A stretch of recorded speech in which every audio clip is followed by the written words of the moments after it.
Welcome to the world of Dreamtime. I am Shana. Amongst the many beautiful messages that your dreams have, they can guide you at times when you need it most.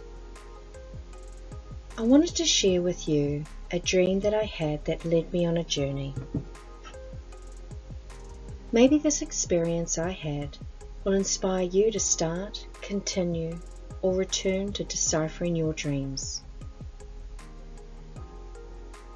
This was from a period in my life where I had resigned from my job, moved into a camper van, and was sole travelling around New Zealand, figuring out what was next. Now I understand that the present is all there is. In Lak'ech. I was in Auckland City and I had a dream that I travelled to Tauhara Lake via Tauranga. Upon awakening, I thought that this was an unusual route to take instead of straight down the main highways. Yet, a dream a couple of months prior had motioned a journey which was beautiful, so I felt that this was another one of those, and trusted.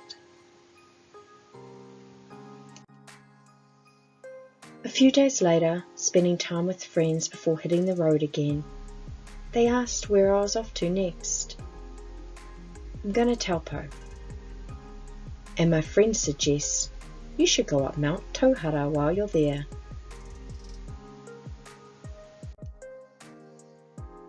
So off I go.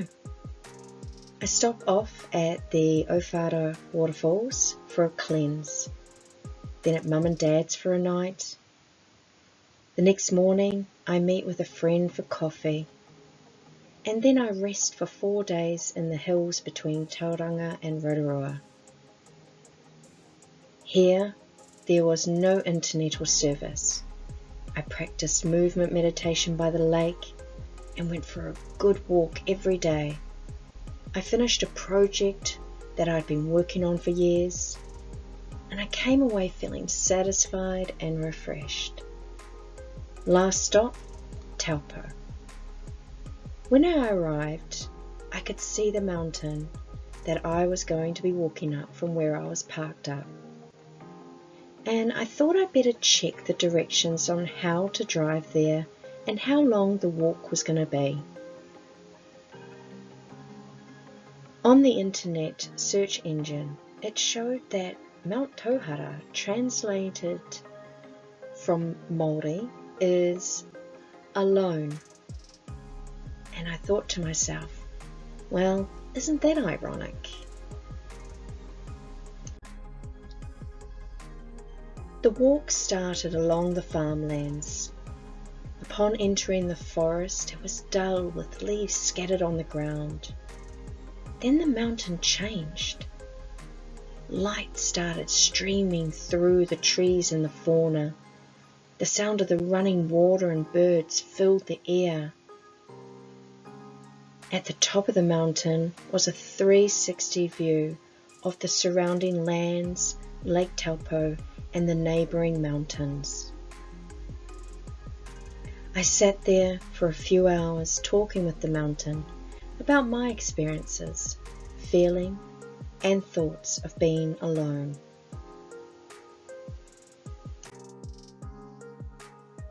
Back at the campground as the sun was setting, facing the mountain, I thanked my dreams and the mountain for the experience.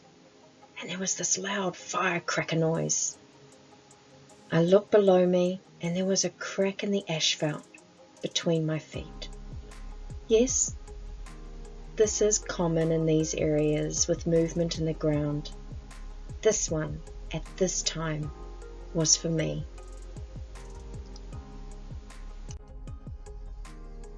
Over the next few days, I met another classy hobo living on the road, and we were at the bar, and a local joined our conversation. Sharing what I had done while I was here, Mount Tauhara came up. I went up Mount Tauhara. "We have a legend," he said, and he went on to share the legend that was told to him from his father. He did mention that there were a few variations, but this variation perfectly fit what I had been going through for the few years. Before the 5 mountains, Tauhara, the oldest, had been alone a long time. There was only one female pihanga who Tauhara was in love with. She was his soulmate. The time came to see who would win her heart. The 4 mountains, Tongariro, Putanaki, Taranaki, and Tauhara, would show their strength. And it was Tongariro who made the biggest and best display, winning the heart of Pihanga. Now the others were to leave. They had one night to travel before sunrise decided where they would reside. Putanaki moved east, now known as Echkim. Taranaki moved west, and Tauhara, sad to have lost the one he loved, moved slowly, looking back, hoping she would choose him. By sunrise, Tauhara had not moved far.